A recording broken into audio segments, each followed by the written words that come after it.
नमस्कार दोस्तों, lakes is racks series में इंटरनल एड का जो पार्ट 11 है, जिसे हम सेविंग क्लोज कह रहे हैं, वो आज हम कवर करेंगे। तो देखिए दोस्तों, यदि हम सेविंग क्लोज का डेफिनेशन देखें तो इंटरप्रिटेशन ऑफ स्टैट्यूट्स का जो सब्जेक्ट है उसमें एक सेविंग क्लोज एक प्रोविज़न की तरह काम करता है that preserves existing rights, duties, penalties और legal proceedings that were establish under a previous law. यानी कि जब भी कोई सेविंग क्लोज होगा तो कोई नया या पुराना कानून ज़रूर होगा। पुराने कानून की कुछ चीज़ों को, जैसे कि एग्जिस्टिंग राइट्स को, ड्यूटीज़ को, पेनल्टीज़ को और लीगल प्रोसीडिंग्स को हम नई लॉ में या तो सेव कर लेते हैं या कुछ हिस्से को हम सेव कर लेते हैं नई लॉ में और उनको रिपील नहीं करते हैं या कुछ हद तक मॉडिफाई कर देते हैं, तो उसको हम सेविंग क्लोज कह रहे हैं। यानी कि सेविंग क्लोज का काम है पुराने कानून के कुछ चीज़ों को सेव कर लिया हमने, यानी कि वो अफेक्ट नहीं होंगे नए कानून से। कब ऐड होता है ये? देखिए, typically added when A statute is repealed और री इनेक्टेड। तो जब भी कोई पुराने कानून को हम ख़त्म करते हैं या नए सिरे से कोई लागू करते हैं तो कुछ हिस्से जो हैं, ये जो बताए हैं, rights, duties, penalties, legal proceeding etcetera, वो क्या हैं? They remain unaffected. ठीक है, अनअफेक्टेड रहते हैं while preventing the creation of new rights. Now these clauses are usually included in the repealing statute. If there is a conflict between the main provision of the statute and the saving clause must be disregarded. ये चीज़ तो बड़ी clear है कि जो आपका provision और saving clause में यदि कोई भी कॉन्फ्लिक्ट या कॉन्ट्रडिक्शन है तो आपका प्रोविज़न प्रिवेल करेगा।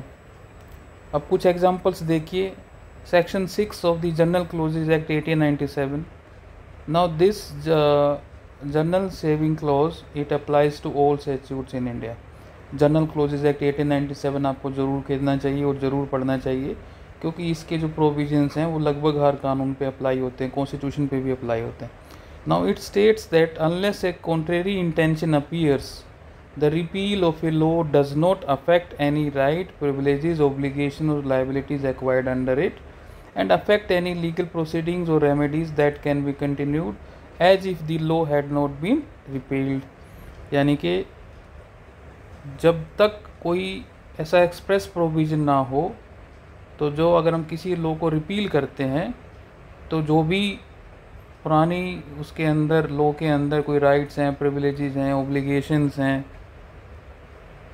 लाइबिलिटीज़ हैं, वो अनअफेक्टेड रहती हैं। ऐसे ही आपकी लीगल प्रोसीडिंग्स और रेमेडीज़ भी अनअफेक्टेड रहते हैं जब तक कि उनको एक्सप्रेसली हटाया ना जाए नए कानून में। ठीक है, तो ये बड़ा इंपॉर्टेंट प्रोविज़न है सेविंग क्लोज के हिसाब से। अब सेक्शन 52 देखिए, ट्रांसफ़र प्रॉपर्टी एक्ट का, डॉक्ट्रिन ऑफ लिस पेंडेंस की बात करता है कि डॉक्ट्रिन ऑफ लिस पेंडेंस, अगर कोई भी कोर्ट में केस पेंडिंग है तो जो प्रॉपर्टी ट्रांजैक्शंस हम नहीं कर सकते हैं। ठीक है, अब वो सेक्शन 138 जो है नेगोशिएबल इंस्ट्रूमेंट एक्ट का 1881 का, वो डिसऑनर ऑफ चेक्स की बात करता है। अब 2018 की जो अमेंडमेंट है उसने एक सेविंग क्लोज डाल दिया to clarify that legal proceedings initiated under the previous provisions they continue to be unaffected. अब 2018 से पहले जो भी ट्रांजैक्शंस हो गई, जो भी प्रोसीडिंग्स हैं, उन पे ये अमेंडमेंट नहीं अप्लाई होगा और वो एज सच रहेंगी। सेक्शन 174 देखिए, कंपनीज एक्ट 2013 का, it protects action taken under the repealed companies act 1956 and ensures that prior liabilities, prosecutions and proceedings they remain valid. यानी कि दो एक्ट हो गए, एक तो कंपनीज एक्ट 2013 हो गया, कंपनीज एक्ट 1956 हो गया।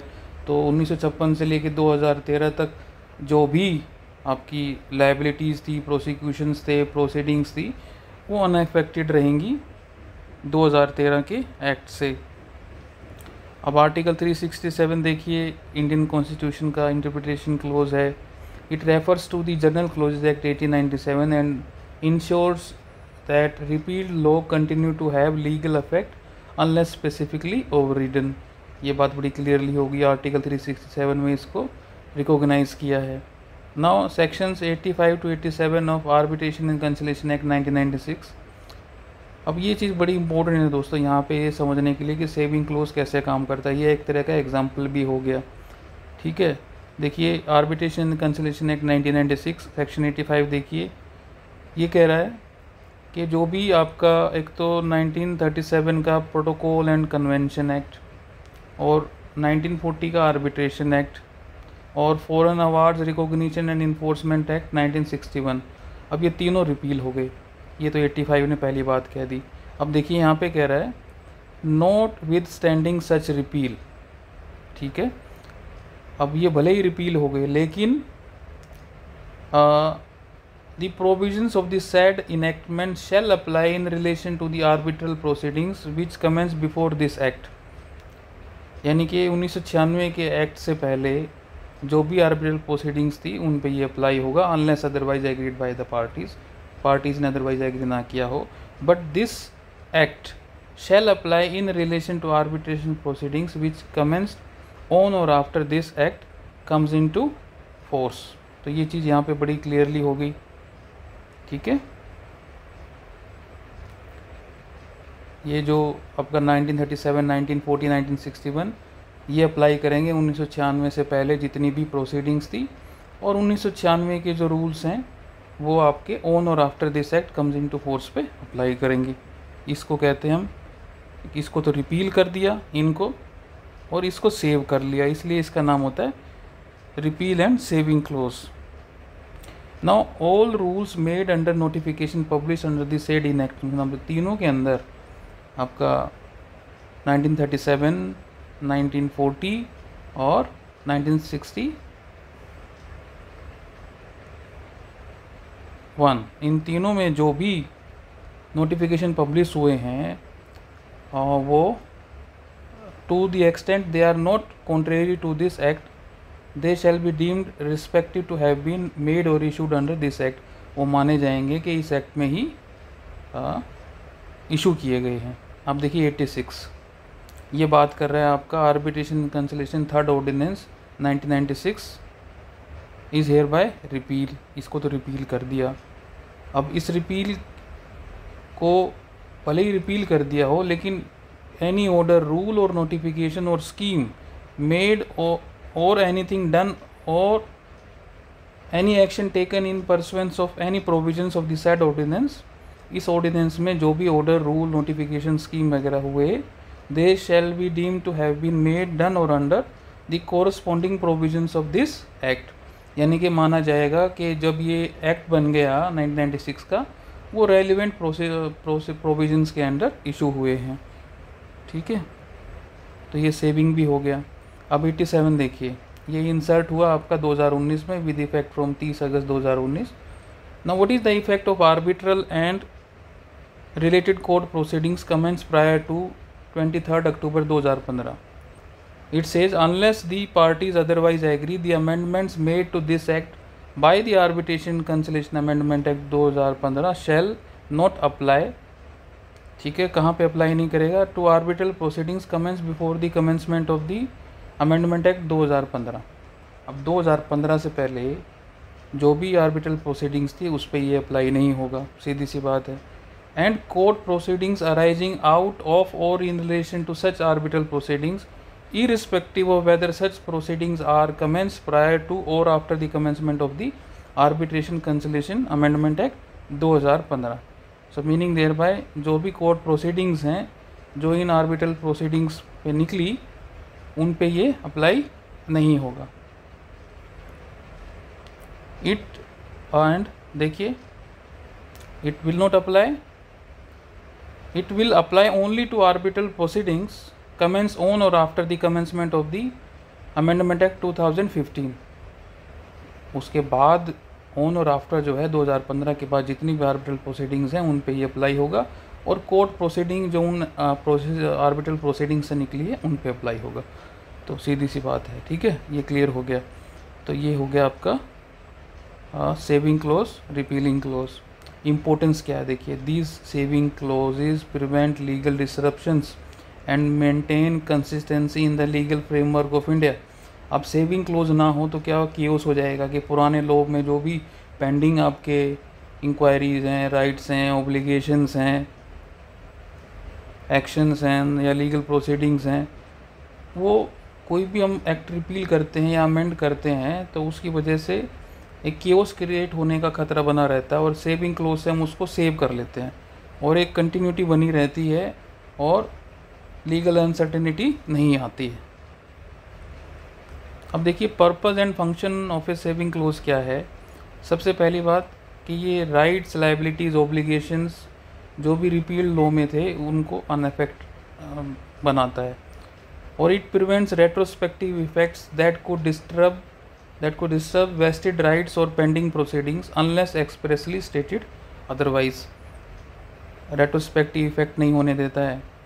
और यदि क्लैश है मेन स्टैट्यूट में और सेविंग क्लोज में, तो in that scenario generally the courts what they try to attempt is to harmonise the conflicting provisions. And अगर मेन प्रोविजन और सेविंग क्लोज में कोई कॉन्ट्राडिक्शन है, in that scenario the primary intent of the legislature should prevail. तो देखना पड़ेगा वहाँ पे कि लेजिस्लेशन का इंटेंशन क्या है। However, rejecting a saving clause outright is rare, and courts often interpret in a way that upholds legislative intent while preserving accrued rights to the extent possible। यानी कि outrightly reject नहीं करते हैं, ठीक है। It protects existing rights. It ensures that rights accrued under an old law are not invalidated by new legislation। नया law आ गया तो पुराने जो लॉ के अंदर जो राइट्स हैं जो लोगों को मिले हुए थे वो एकदम से ख़त्म ना हो जाए, मेंटेन रहने चाहिए। लीगल कंटिन्यूटी मेंटेन रहती है, फेयरनेस रहती है, रेट्रोस्पेक्टिव इफेक्ट नहीं होने देते हैं सेविंग क्लोज आपके। अब देखिए स्टेट ऑफ पंजाब वर्सेस मोहर सिंह का केस है। अब यहाँ पे सुप्रीम कोर्ट ने कहा, so whenever there is a repeal of an enactment, जब भी कोई कानून रिपील होता है, the consequences are laid down in section 6 of general clauses act. और वो बड़ा क्लियरली कहता है कि जब तक कोई डिफरेंट इंटेंशन अपीयर नहीं होती है लेजिस्लेचर की, जो ओल्ड एक्रूड राइट्स हैं they will continue to operate. और generally the courts they prefer harmonisation over rejection, और they courts they try to harmonise saving clause with the main provisions of the law rather than rejecting it. Jile Singh versus state of Haryana का case है, इसके अंदर बड़ा clearly कहा supreme court ने कि when a provision is clearly repealed without a saving clause, accrued rights are not protected unless implied saving can be found। अगर saving close नहीं है और पूरा एक्ट को हम रिपील कर देते हैं तो फिर प्रोटेक्टेड राइट्स का जर्नली हम प्रोटेक्ट नहीं कर पाते जब तक कि कोई इम्प्लाइड सेविंग ना हो। यानी कि एक ब्रॉड और अनएम्बिगुअस मेन प्रोविजन में override A saving close if the legislative intent is clear. तो कई बार पूरे कानून को ये रिपील कर देते हैं और कोई सेविंग क्लोज नए एक्ट में नहीं डालते हैं। अब देखिए Bansidhar versus state of Rajasthan का केस है 1989 का। सुप्रीम कोर्ट ने रूल किया कि even if a saving clause is not clearly included in a repealing statute, section 6 of the general clauses act operates by default to protect accrued rights. एक तो ये case हो गया जिले सिंह का, देखिए ये हो गया 1 और ये हो गया 2। अब ये 1 कह रहा है कि जब तक सेविंग क्लोज नहीं डालोगे नए लॉ में पुराने लॉ के जो राइट्स हैं वो प्रोटेक्ट नहीं होंगे। तो ये आपका बंसीधर वाला केस कह रहा है कि section 6 of general clauses act operate होगा और नए लॉ में एक्सप्रेसली बताना पड़ेगा कि पुराने राइट्स जो हैं वो अब प्रोटेक्टेड नहीं रहेंगे, और नहीं बताएंगे तो फिर सेविंग क्लोज जो है इम्प्लाइड सेविंग आपका section 6 of general clauses act 1897 operate करेगा। ये बड़ा इम्पोर्टेंट केस है दोस्तों। अब देखिए इसका मतलब Shah Bhojraj oil mills versus Subhash Chandra Yograj Sinha 1961 का केस है। इसमें सुप्रीम कोर्ट ने बड़ा क्लियरली कहा कि even if the saving clause is worded like a proviso, it should not be used to determine the retrospective effect of the main provision of the law. Instead, the retrospective operation of a law should be assessed based on it's language, legislative intent and overall scheme of the act. यानी कि overall scheme देखनी पड़ेगी वहाँ पे कि क्या है। और प्रिंसिपल क्या है इस केस का कि जो सेविंग क्लोज है it typically saves existing rights और liabilities rather than conferring new ones retrospectively. तो ये केस बड़ा इंपॉर्टेंट है दोस्तों। कौन सा केस? देखिए आपका शाह भोजराज वाला। इसमें कहा, क्या कहा इसके अंदर कि रेट्रोस्पेक्टिवली नए आपको राइट्स नहीं मिल सकते हैं, ठीक है। और प्रोस्पेक्टिव ऑपरेशन रहेगा कानून का, ये बड़ी क्लियर सी बात है। रेट्रोस्पेक्टिवली आपको न्यू राइट्स नहीं मिल सकते हैं, राइट। अब agriculture and process food products versus union of India 1996 का केस है। इसके अंदर बड़ा क्लियरली बोला कि जो सेविंग क्लोज है एक्सपोर्ट कंट्रोल ऑर्डर 1998 का, तो सुप्रीम कोर्ट ने क्लेरिफाई किया saving close only preserved rights that were already in existence before the order was issued. यानी कि ऑलरेडी एग्जिस्टिंग राइट्स को ही सेविंग क्लोज सेव करता है। And it did not create और confer new rights that did not previously exist. यानी कि जो पुराने समय में राइट्स नहीं थे वो आपको नहीं दे सकता पुराने समय से। ये चीज़ बड़ी क्लियर हो गई। तो ये भी आपका शाह भोजराज वाले केस का सप्लीमेंट्री केस हो गया एक तरीके से। अब कंक्लूजन क्या है दोस्तों देखिए इसके अंदर। एक तो saving clause they must be strictly construed and should not be extended to create new rights unless expressly stated. अब इसके लिए हम 1980 सुप्रीम कोर्ट का जो है Shivananda versus Karnataka state road transport corporation का केस रेफर कर सकते हैं। Number 2, saving clause is absent, rights accrued under the old law generally lapse unless they fall under the general clauses act 1897। ये हम क्लियर कर चुके हैं कि सेक्शन 6 जो है जनरल क्लोजेज एक्ट का 1987 का, वो एक तरह की इम्प्लाइड सेविंग का काम करेगा। इसके लिए हम स्टेट ऑफ पंजाब वर्सेस मोहर सिंह का केस देख सकते हैं 1955 का। Now saving clause are meant to protect accrued rights and should not be interpreted as granted fresh rights retrospectively। यानी कि जो एग्जिस्टिंग राइट्स को accrued राइट्स को ही प्रोटेक्ट करेगा और पुराने समय से हम फ्रेश राइट्स नहीं दे सकते। ये आपका Bansidhar versus state of Rajasthan का जो हम केस ने डिस्कस किया था उसमें भी क्लियरली मेंशन है।